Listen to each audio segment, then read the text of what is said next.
لله رب العالمين والصلاة والسلام على سيد الأنبياء والمرسلين وعلى آله وأصحابه أجمعين.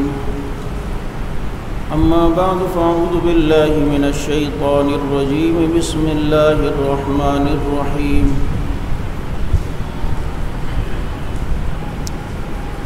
السابقون الأولون من المهاجرين والأنصار والذين اتبعوهم بإحسان رضي الله عنهم ورضوا عنه. صدق الله مولانا العظيم ونحن على ذلك لمن الشاهدين والشاكرين والحمد لله رب العالمين. درود پاک.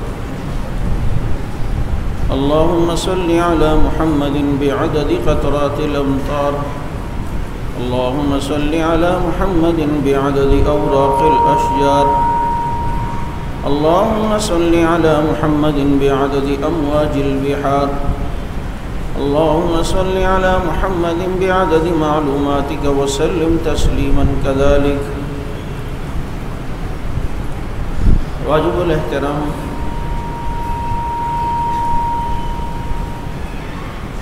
حضور اکرم صلی اللہ علیہ وسلم کو اللہ تعالی نے انسانیت کی ہدایت کے لیے بھیجا، اور آپ صلی اللہ علیہ وسلم کو اللہ تعالی نے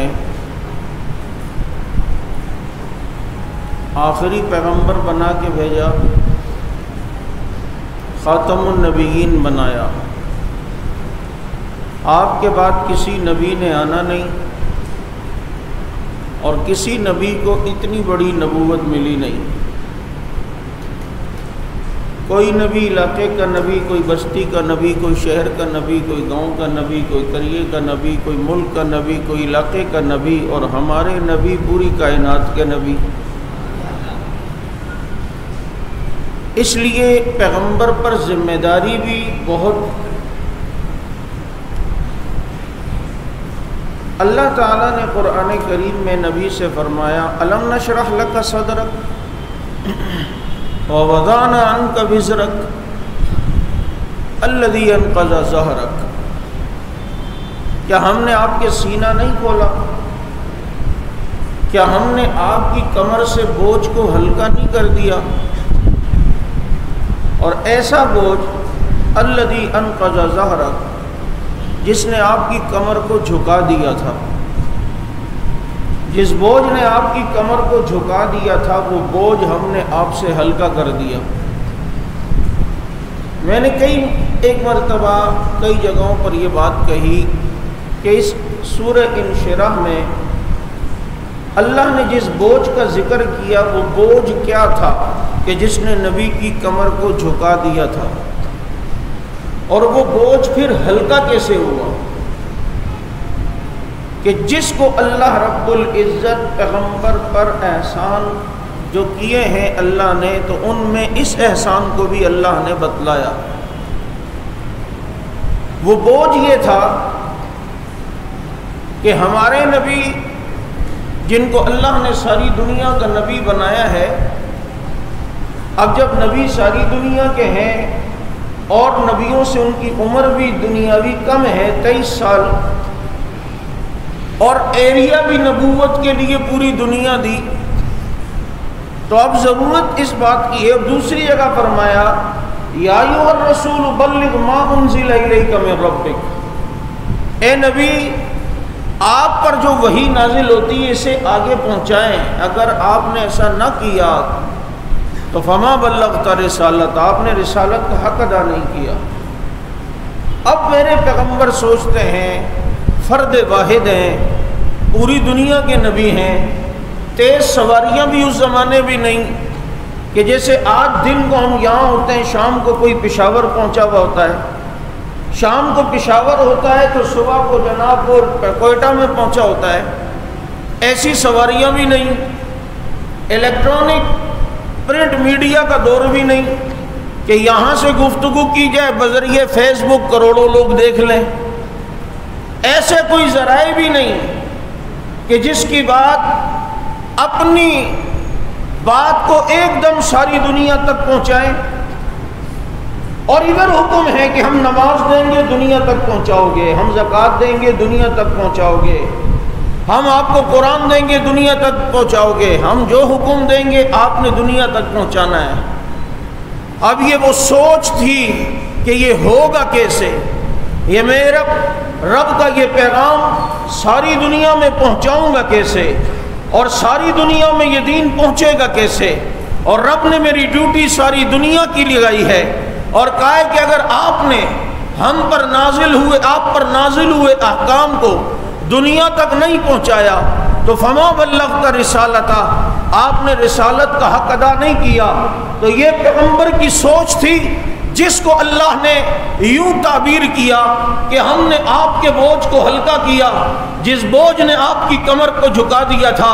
آج بھی کوئی انسان کسی بہت بڑی سوچ میں ہو تو کہتے ہیں یار اس سوچ نے تو اس کی کمر کو جھکا دیا ہے۔ یہ وہ سوچ تھی جو پیغمبر کے ذہن میں، لیکن اب یہ بوجھ ہلکا کیسے ہوا؟ اللہ نے اس بوجھ کو کمر سے اتارا کیسے؟ اب جب یہ سوچ ہے کہ ساری دنیا میں دین کیسے جائے، تو میں مثال دیا کرتا ہوں، آج اگر کوئی مدرسے کا محتمم ہو اور بیچارہ اکیلا ہو تو سارے کام اسے خود کرنے پڑتے ہیں، تعلیم کی طرف بھی توجہ دینی ہے، بچوں کے جناب کھانے پینے کے انتظام کی طرف بھی، مدرسے کی تعمیر کے لیے بھی، اور جناب باہر سے چندہ بھی کرنا ہے، یہ سارے کام ایک محتمم کے اوپر ہوں تو بہت مشکل ہو جاتا ہے۔ لیکن اسے بااعتماد لوگ مل جائیں، بااعتماد ساتھی مل جائیں، محتمم کو بااعتماد عملہ مل جائے تو اب یہ کام بٹ جاتا ہے۔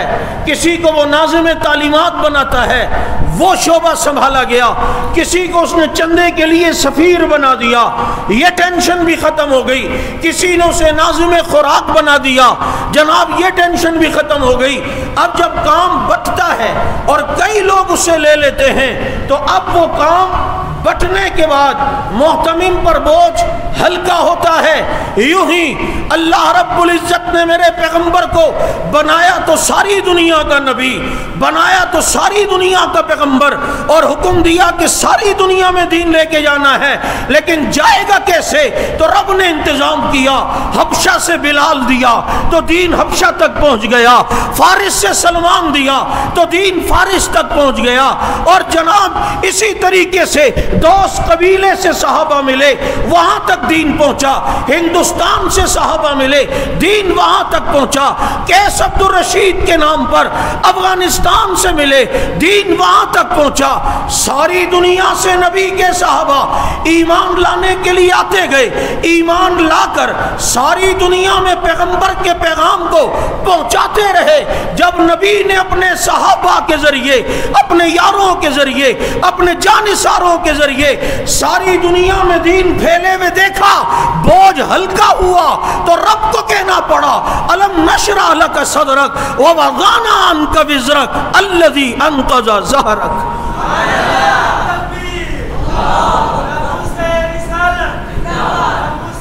اے نبی ہم نے آپ کا بوجھ ہلکا کیا، کن کے ذریعے سے؟ بولو، کن کے ذریعے سے؟ کن کے ذریعے سے؟ پھر ساری دنیا میں دین لے کے گئے یا نہیں؟ بتاؤ، نبی کے بعد خدا نہ خواستہ نعوذ باللہ 2-3 ہی مسلمان رہ جائیں اور باقی کوئی مسلمان نہیں، تو یہ ساری دنیا میں دین پھر پہنچا کیسے؟ یہ ساری دنیا میں دین پھیلا کیسے؟ یہ ساری دنیا تک دین کیسے پہنچایا گیا؟ یہ پہنچانے کا جو ذریعہ ہے وہ صحابہ ہیں۔ وہ کون ہیں؟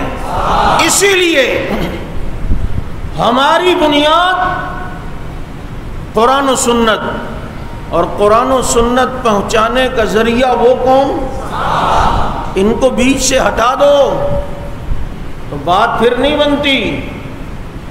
ایک مناظرے کے دوران بات چلی، ہمارے اہل سنت کے ایک مناظر تھے، بات یوں چلی کہ جناب اب فریق مخالف صحابہ دشمن، اس نے مناظرے سے فرار اختیار کرنا ہے، اب اس کا طریقہ بھی ہوتا ہے کہ ایسی مشکل شرائط لگاؤ کہ اگلا کہے یہ تو کوئی بات ہی نہیں.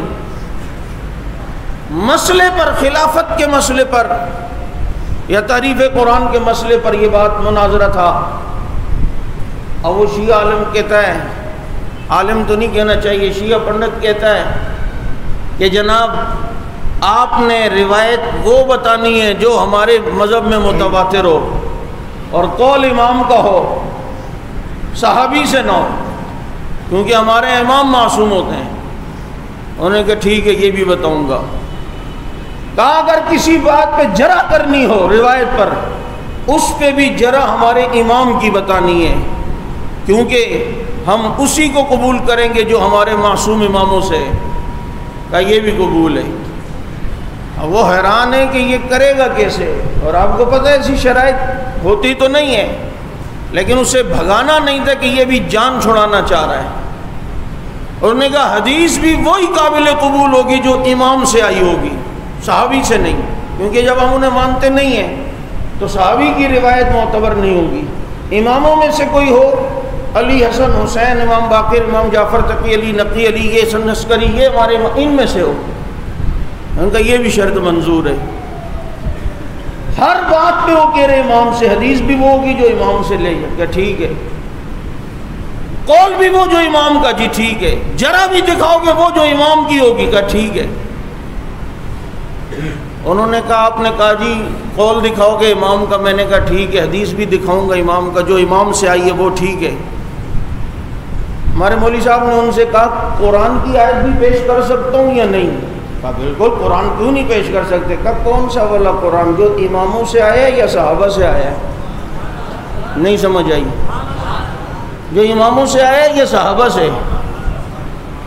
اب جناب وہ سمجھ گیا کہ الجھا ہے پاؤں یار کا زلف دراز میں، لو خود ہی اپنے دام میں صیاد آ گیا. انہوں نے کہا بھاگنا چاہا. نہیں نہیں، یہ تو آپ کسی اور طرف کا، کسی اور طرف کی بات ہی نہیں ہے. اللہ کے بندے، بات یہ ہے کہ جب حدیث امام کی ہو سکتی ہے، صحابی کی نہیں، معتبر نہیں ہے تمہارے ہاں، قول امام کا ہوگا نہیں، تو قرآن تو صحابہ کے ذریعے آیا. جب قرآن جیسی کتاب اس پر صحابہ پر اعتماد ہو سکتا ہے تو حدیث کے معاملے میں صحابہ پر اعتماد کیوں نہیں ہو سکتا؟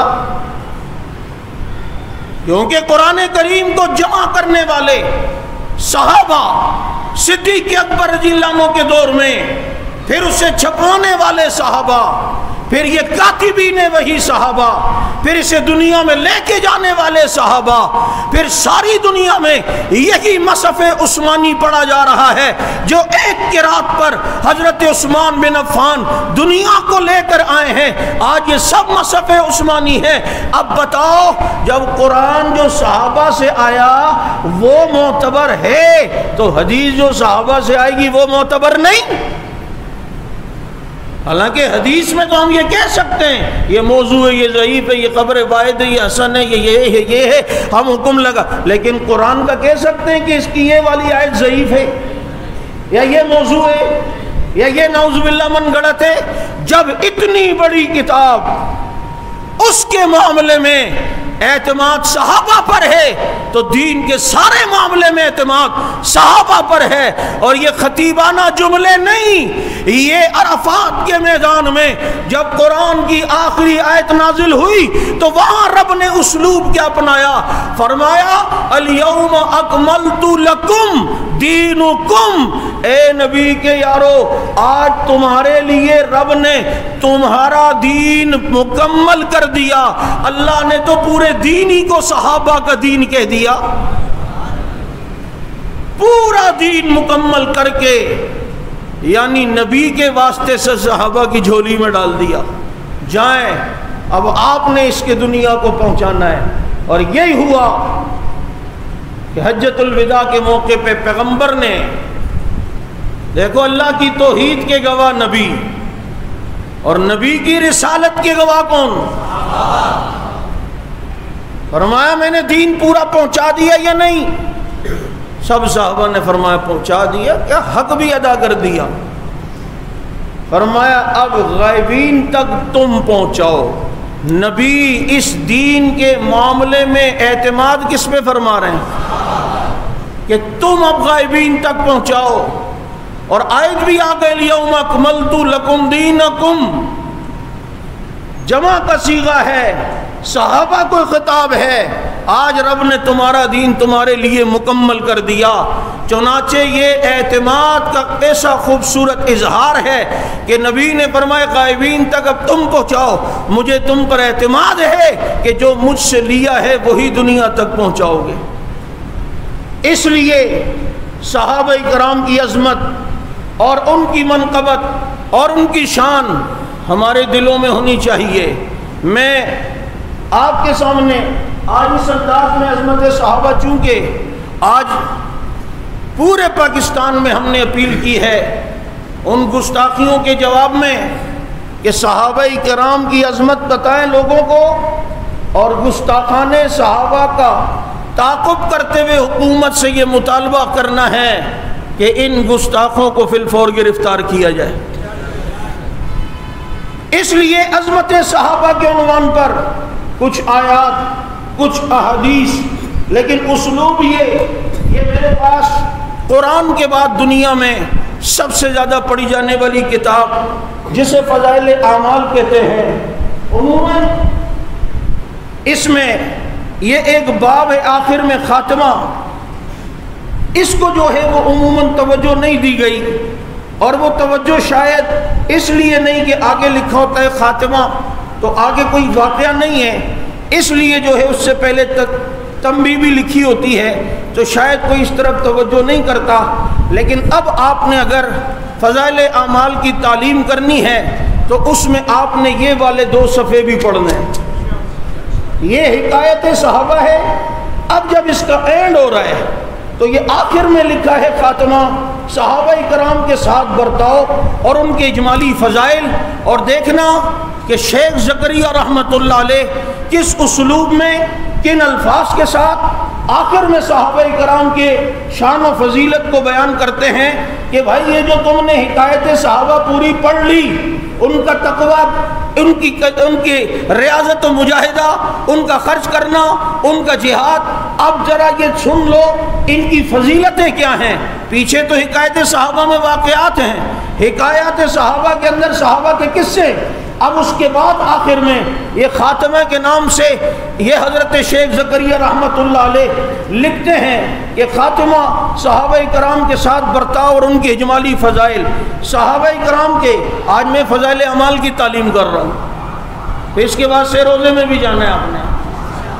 صحابہ کرام کے رضی اللہ عنہم کے چند قصے نمونے کے طور پہ لکھے گئے ہیں، اور ان کے حالات بڑی ضخیم کتابوں میں پورے نہیں ہو سکتے۔ اردو میں بھی کتابیں متعدد اور رسالے اس مضمون کے ملتے، کئی مہینے ہوئے یہ رسالہ شروع کیا تھا، پھر مدرسے کے مشاغل اور وقتی عوارض کی وجہ سے تعویق میں پڑ گیا۔ اس وقت ان اوراد کا خاتمہ کرنا چاہتا ہوں۔ جہاں مسلمانوں میں دین کے اور بہت سے امور میں کوتاہی اور آزادی کا رنگ ہے، وہاں حضرات صحابہ کرام رضی اللہ عنہم اجمعین کی حق شناسی اور ان کے ادب و احترام میں بھی حد سے زیادہ کوتاہی ہے، بلکہ اس سے بڑھ کر بعض دین سے بے پرواہ لوگ تو ان کی شان میں گستاخی تک کرنے لگتے ہیں، حالانکہ صحابہ کرام دین کی بنیاد ہیں، دین کے اول پھیلانے والے ہیں، ان کے حقوق سے ہم لوگ مرتے دم تک بھی عہدہ برا نہیں ہو سکتے۔ حق تعالی شانہ اپنے فضل سے ان پاک نفوس پر لاکھوں رحمت نازل فرمائے کہ انہوں نے حضور اقدس صلی اللہ علیہ وسلم سے دین حاصل کیا اور ہم لوگوں تک پہنچایا۔ اسی لیے اس خاتمے میں قاضی ایاز کی شفا کی ایک فصل کا مختصر ترجمہ جو اس کے مناسب ہے درج کرتا ہوں، اور اسی پر رسالہ حکایت صحابہ کو ختم کرتا ہوں۔ وہ فرماتے ہیں کہ حضور صلی اللہ علیہ وسلم ہی کے اعزاز و اکرام میں داخل ہے، یہ حضور کے اکرام و اعزاز میں داخل ہے کہ حضور کے صحابہ کا اعزاز و اکرام کرنا اور ان کے حق کو پہچاننا اور ان کا اتباع کرنا اور ان کی تعریف کرنا، ان کے لیے استغفار کرنا اور دعائے مغفرت کرنا اور ان کے آپس میں اختلاف میں لب کشائی نہ کرنا، اور مؤرخین، توجہ، اور مؤرخین اور شیعہ اور بدعتی اور جاہل راویوں کی ان خبروں سے اعراض کرنا۔ فضائل اعمال حضرت شیخ زکریا فرماتے ہیں کہ ان کے آپس کے اختلاف میں لب کشائی نہ کرنا، اور مورخین اور شیعہ اور بدعتی اور جاہل راویوں کی ان خبروں سے اعراض کرنا جو ان حضرات کی شان میں نقص پیدا کرنے والی ہوں۔ اس نوع کی کوئی روایت اگر سننے میں آئے تو اس کی کوئی اچھی تعویل کرے، کوئی اچھا محمل تجویز کرے اور اس کے مستحق ہیں، اور ان حضرات کو برائی سے یاد نہ کرے بلکہ ان کی خوبیاں اور ان کے فضائل بیان کرے اور عیب کی باتوں سے سکوت کرے، جیسا کہ حضور صلی اللہ علیہ وسلم کا ارشاد ہے، جب میرے صحابہ کا ذکر کرو، جب میرے صحابہ کا برا ذکر ہو تو سکوت کیا کرو۔ صحابہ کرام کے فضائل و قرآن و احادیث میں بکثرت سے ہیں۔ آگے پوری سورہ فتح کی آخری آیت اور اس کا ترجمہ کیا ہے کہ محمد اللہ کے رسول ہیں، جو لوگ آپ کے ساتھ ہیں وہ کافروں کے مقابلے میں سخت ہیں، آپس میں مہربان ہیں۔ اے مخاطب تو ان کو دیکھے گا، کبھی رکوع کرنے والے ہیں، کبھی یہ صحابہ سجدہ کرنے والے ہیں، اللہ کے فضل اور رضامندی کی جستجو میں لگے ہیں۔ ان کی ابدیت کے آثار بوجہ تاثیر ان کے سجدے کے ان کے چہروں پر نمایاں ہیں، اور یہ ان کے اوصاف صحابہ کے تورات میں بھی ہیں، انجیل میں بھی ہیں۔ ان کی مثال یہ ذکر کی ہے جیسے کھیتی کہ اس نے اول اپنی سوئی نکالی اور پھر اس نے اپنی سوئی کو کبھی کیا، یعنی وہ کھیتی موٹی ہوئی، پھر وہ کھیتی موٹی ہوئی تو پھر اپنے تنے پر سیدھی کھڑی ہوئی اور کسانوں کو بھلی معلوم لگنے لگی۔ اسی طرح صحابہ اول میں کمزور تھے، پھر روزانہ قوت بڑھتی گئی اور اللہ تعالیٰ نے صحابہ کو ان کے لیے نشو و نما دیا تاکہ ان سے کافروں کو حسد میں جلائے۔ لیغیظ بہم الکفار، جو صحابہ کرام کا بغض سینے میں رکھے، قرآن نے کیا فتویٰ دیا ہے؟ وہ کون ہے؟ وہ کون ہے؟ لیغیظ بہم الکفار۔ اور یہ پوری آیت اور کئی آیتوں کے حضرت نے ترجمہ کیے ہیں، آگے کچھ احادیث بھی لائے ہیں، اور فرماتے ہیں حضور صلی اللہ علیہ وسلم کا ارشاد ہے کہ میرے بعد ابو بکر و عمر کی اقتداء کیا کرو۔ ایک حدیث میں ارشاد ہے کہ میرے صحابہ ستاروں کی طرح ہیں، جس کا اتباع کرو گے ہدایت پاؤ گے۔ اس حدیث پر عموماً لوگ بڑے فخر سے حدیث ضعیف ہے، حدیث یہ ہے، حدیث وہ ہے۔ یہ شیخ زکریا رحمۃ اللہ علیہ بھی لان ہے۔ محدثین کو اس حدیث میں کلام ہے، اسی وجہ سے قاضی عیاض نے اس کے ذکر میں اعتراض کیا، مگر ملا علی قاری نے لکھا ہے کہ ممکن ہے کہ تعدد طرق کی وجہ سے ان کے نزدیک قابل اعتبار ہو۔ حضرت انس کہتے ہیں کہ حضور صلی اللہ علیہ وسلم کا ارشاد ہے، میرے صحابہ کی مثال کھانے میں نمک کی سی ہے کہ کھانا بغیر نمک کے اچھا نہیں ہو سکتا۔ حضور صلی اللہ علیہ وسلم کا یہ بھی ارشاد ہے کہ اللہ سے میرے صحابہ کے بارے میں ڈرو، ان کو ملامت کا نشانہ نہ بناؤ۔ جو شخص ان سے محبت رکھتا ہے میری محبت کی وجہ سے محبت رکھتا ہے، اور جو صحابہ سے بغض رکھتا ہے وہ میرے بغض کی وجہ سے بغض رکھتا ہے۔ جو شخص ان کو اذیت دے اس نے مجھ محمد کو اذیت دی، اور جس نے مجھ محمد کو اذیت دی اس نے اللہ کو اذیت دی، اور جو شخص اللہ کو اذیت دیتا ہے قریب ہے کہ پکڑ میں آ جائے۔ حضور صلی اللہ علیہ وسلم کا یہ بھی ارشاد ہے کہ میرے صحابہ کو گالیاں نہ دیا کرو۔ اگر تم میں سے کوئی شخص احد پہاڑ کے برابر سونا خرچ کرے تو وہ ثواب کے اعتبار سے صحابہ کے ایک مد یا آدھ مد گندم کے آدھ مد کے برابر بھی نہیں ہو سکتا۔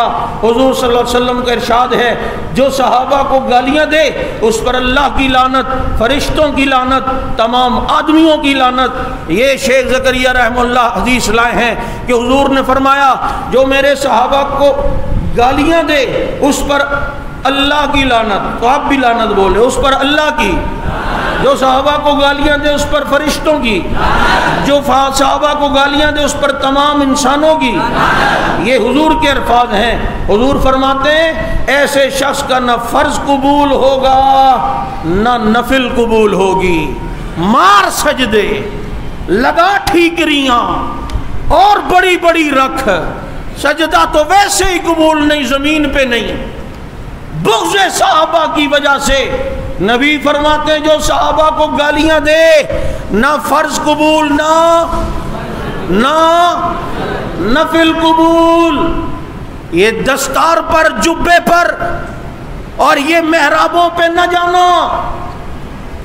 جس دل میں ہو بغض صحابہ کا اس کے نہ فرض قبول ہیں نہ نفل قبول ہیں۔ یاد رکھو جب تک ان مقدس شخصیات کی عزت ادب و احترام دل میں نہیں آئے گا، دین کا کوئی عمل قبول ہو سکتا ہے؟ نہیں ہو سکتا۔ اور فرمایا حضور صلی اللہ علیہ وسلم نے کہ اللہ تعالیٰ نے انبیاء کے علاوہ تمام مخلوق میں سے میرے صحابہ کو چھانٹا ہے، ان میں سے 4 کو ممتاز کیا ہے، ابو بکر، عمر، عثمان، علی، ان کو میرے سب صحابہ سے افضل قرار دیا۔ ایوب سختیانی رحمۃ اللہ علیہ کہتے ہیں کہ جس نے ابو بکر سے محبت کی اس نے دین کو سیدھا کیا، اور جس نے عمر سے محبت کی اس نے دین کے واضح راستے کو پا لیا، جس نے عثمان سے محبت کی وہ اللہ کے نور سے منور ہو گیا، اور جس نے علی سے محبت کی اس نے دین کی مضبوط رسی کو پکڑ لیا۔ جو صحابہ کی تعریف کرتا ہے وہ نفاق سے بری ہے، اور جو صحابہ کی بے ادبی کرتا ہے وہ بدعتی، منافق، سنت کا مخالف ہے۔ جو صحابہ کی بے ادبی کرتا ہے، شیخ زکریا کہتے ہیں وہ بدعتی، منافق، سنت کا مخالف ہے۔ مجھے اندیشہ ہے کہ اس کا کوئی عمل قبول نہ ہو، یہاں تک کہ ان سب کو محبوب رکھے اور ان کی طرف سے دل صاف ہو۔ ایک حدیث میں حضور صلی اللہ علیہ وسلم کا ارشاد ہے، اے لوگو میں ابو بکر سے خوش ہوں، تم لوگ ان کا مرتبہ پہچانو، میں عمر سے خوش ہوں، عثمان سے، علی سے، طلحہ سے، زبیر سے، سعد سے۔ یہ حضور اس کے بارے میں زبیر کا نام لے رہے جس کو شہنشاہ نقوی ملعون جہنمی لکھ رہا ہے، اور حضور فرما رہے ہیں میں علی سے خوش ہوں، طلحہ سے خوش ہوں، زبیر سے، سعد سے، سعید سے، عبد الرحمن بن عوف سے، ابو عبیدہ سے خوش ہوں، تم لوگ ان کا مرتبہ پہچانو۔ اے لوگو اللہ جل شانہ نے بدر کی لڑائی میں شریک ہونے والوں کی اور حدیبیہ کی لڑائی میں شریک ہونے والوں کی مغفرت کر دی۔ جو اس لڑائی میں آیا اس کی بخشش و مغفرت ہوئی۔ تم میرے صحابہ کی بارے میں میری رعایت کیا کرو، ان لوگوں کے بارے میں جن کی بیٹیاں میرے نکاح میں ہیں یا میری بیٹیاں ان کے نکاح میں ہیں، ایسا نہ ہو کہ یہ لوگ قیامت میں تم سے کسی قسم کے ظلم کا مطالبہ کریں، وہ معاف نہیں کیا جائے گا۔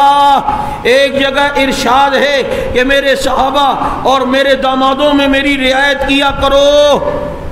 حضور کے سسر ابو بکر و عمر، حضور کے داماد عثمان ہو، اور فرمایا حضور نے اگر انہوں نے قیامت میں کوئی مطالبہ کر لیا پھر تمہاری جو ہے وہ بخشش نہیں ہے، رعایت کیا کرو۔ جو شخص ان کے بارے میں میری رعایت کرے گا اللہ تعالیٰ شانو دنیا اور آخرت میں اس کی حفاظت فرمائیں گے، اور جو ان کے بارے میں میری رعایت نہیں کرے گا اللہ تعالیٰ اس سے بری ہیں، اور جس سے اللہ تعالیٰ بری ہیں کیا بعید ہے کہ کسی گرفت میں آ جائے۔ حضور صلی اللہ علیہ وسلم سے یہ بھی نقل کیا گیا ہے جو شخص میرے صحابہ کے بارے میں میری رعایت کرے گا قیامت کے دن میں محمد اس کا محافظ ہوں گا، میں محمد اس کا۔ ایک جگہ ارشاد ہے جو میرے صحابہ کے بارے میں میری رعایت رکھے گا وہ میرے پاس حوض کوثر میں پہنچ سکے گا، اور جو ان کے بارے میں میری رعایت نہ کرے گا وہ میرے پاس حوض کوثر تک نہیں پہنچ سکتا، وہ مجھ سے دور ہی رہے گا، یعنی ان چوری اور جعفر سیار اور خراسان اور نمائش تک ہی رہے گا، حوض کوثر پہ یعنی نہیں آ سکے گا۔ یہ الفاظ اس کے نہیں ہیں، حاشیہ میں نے چڑھایا ہے۔ سال ابن عبداللہ کہتے ہیں کہ جو شخص حضور صلی اللہ علیہ وسلم کے صحابہ کی تعظیم نہ کرے وہ حضور ہی پر ایمان نہیں لایا۔ جو حضور کے صحابہ کی عزت نہ کرے وہ حضور ہی پر ایمان نہیں لایا۔ بھائی صحابہ محنت کس کی ہے؟ بولو، وہ صحابہ پر کی محبت نہیں تو حضور پر ایمان نہیں لایا۔ اللہ تعالیٰ اپنے لطف سے، اپنی گرفت سے، اپنے محبوب کے اتحاب سے مجھ کو، میرے دوستوں، میرے محسنوں کو اور ملنے والوں اور مشائخ کو، تلامذہ سب مومنین کو محفوظ رکھے۔ یہ میں نے اس لیے آپ حضرات کے سامنے پڑھا کہ کبھی فضائل اعمال تعلیم کرانے بیٹھ جاؤ تو یہ باب بھی پڑھ لیا کرو۔ بھائی فضائل اعمال کا حصہ ہے یا نہیں ہے؟ یہ دیکھ لے تاکہ لوگوں کے دلوں میں صحابہ کرام کی عظمت آئے۔ کتنی احادیث، کتنی قرآن کی آیات حضرت شیخ آخر میں تتمہ خاتمہ کے نام سے لے کر آئے ہیں۔ میرے دوستو، یہ صحابہ کرام رضوان اللہ علیہم اجمعین یہ تاریخی شخصیات نہیں، یہ قرآنی شخصیات ہیں۔ ان کو کبھی بھی تاریخ کے تناظر میں نہ پرکھنا، صحابہ کو پرکھنا ہو تو قرآن کے تناظر میں۔ کس کے تناظر میں؟ اس لیے ہم یہ کہتے ہیں کہ یہ ملک اگر پاکستان اسلام کے نام پہ بنا ہے تو مجھے بتاؤ اسلام یہاں تک تو صحابہ لائے تھے، اگر وہ صحابہ اسلام نہ لاتے تو یہ ملک بنتا؟ کلمے کے نام پہ بنا، جب کلمہ ہی نہ پہنچتا تو یہ ملک بنانے کی ضرورت کیوں پیش آتی؟ تو یہ ہمارا ملک صدقہ ہے صحابہ کرام کا۔ کس کا؟ بولو کس کا؟ اس لیے یاد رکھو اس ملک کی بنیادوں میں صحابہ کے دیوانوں کا خون شامل ہے، صحابہ کرام کے دیوانوں کا خون شامل ہے۔ ہم اس ملک کی جغرافیائی سرحدوں کے بھی محافظ ہیں اور ہم اس ملک کی نظریاتی سرحدوں کے بھی محافظ ہیں۔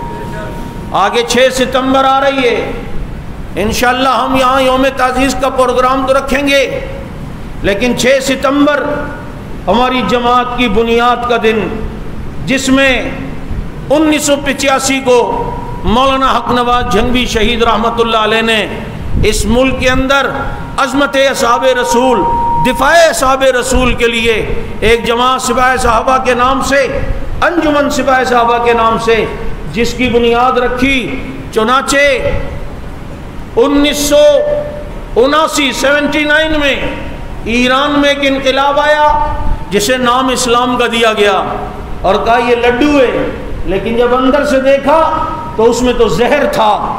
اس نظام کے اندر اصل میں کفر چھپا ہوا تھا، غلط قرآن، صحابہ کو بدنام کرنے کی کوششیں، عجیب عجیب تشریحات۔ 6 سال حق نواز جھنگوی شہید نے انتظار کیا، جب کوئی نہ اٹھا اس ملک سے اس راستہ روکنے کے لیے تو وہ اپنی جان ہتھیلی پر رکھ کر آتا ہے، اور اس نے 1985 کے اندر اس جماعت کی بنیاد رکھ کر اس ملک کی نظراتی سرحدوں کی حفاظت کی۔ ورنہ اٹھاؤ، ایرانی انٹیلیجنس رپورٹ ہے کہ اگر پاکستان میں سپاہ صحابہ حق نواز نہ ہوتا تو ہم کب کا پاکستان میں ایرانی انقلاب برپا کر چکے ہوتے۔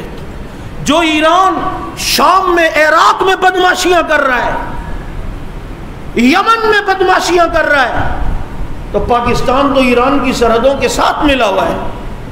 پھر اس کے تنخواہ دار ملازم بھی یہاں موجود ہیں، امین شہیدی، موسوی، شہنشاہ نقوی، جواد نقوی، پتہ نہیں کون کون سے سارے یہاں بھرے میں ہیں، یہ سب ایرانی تنخواہ دار ہیں۔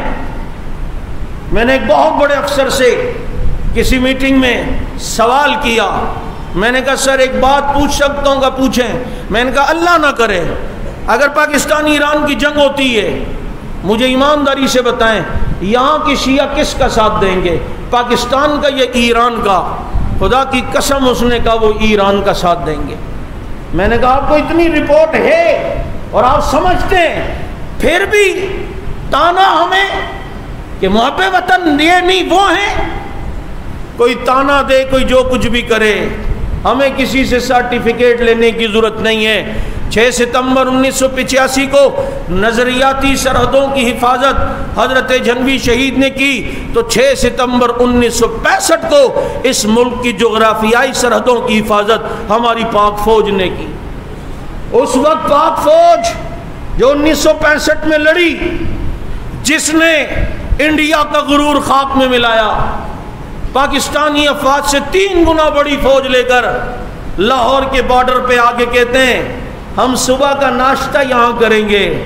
وہ ناشتہ تو کیا، اپنے گائے کا پیشاب بھی بھول گئے جب یہاں سے جواب ہوا۔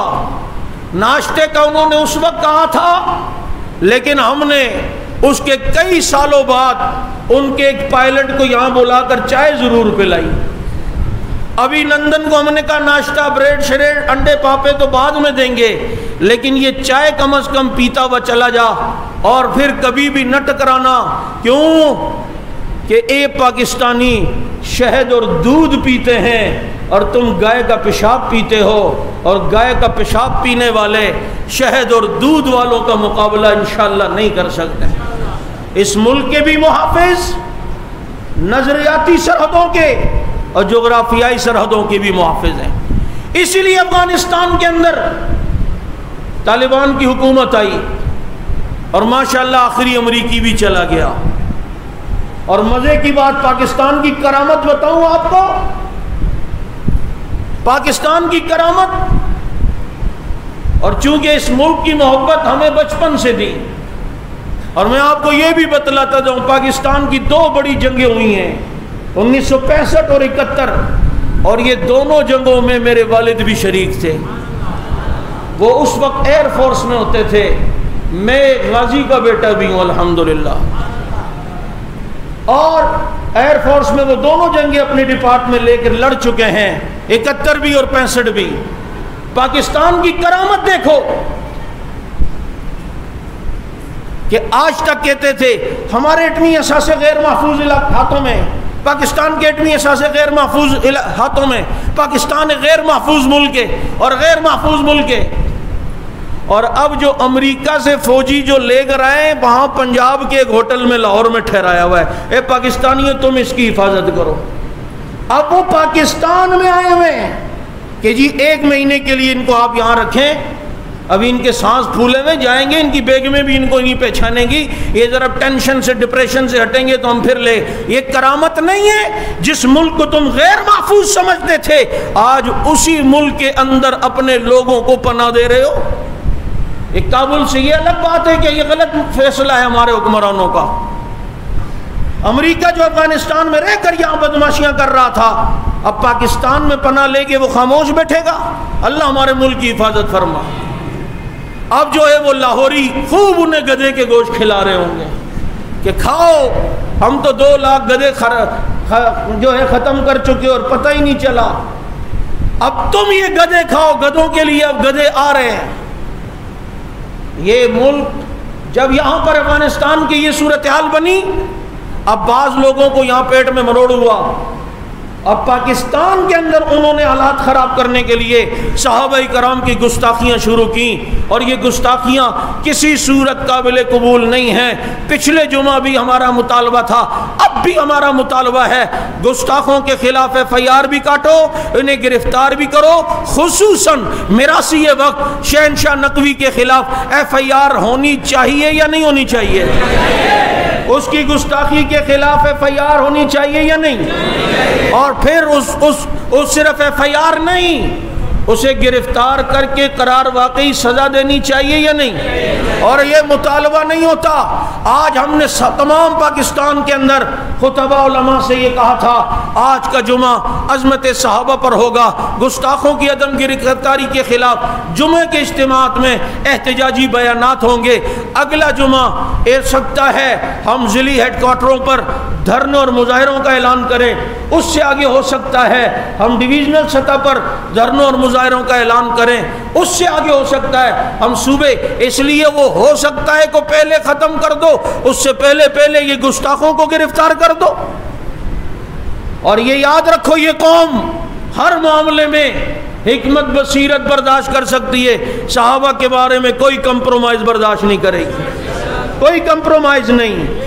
اللہ تعالی ہمیں صحابہ کرام کی عزت و ناموس کا پہرا دینے کی توفیق نصیب فرمائے۔ وآخر دعوانا ان الحمدللہ رب العالمین۔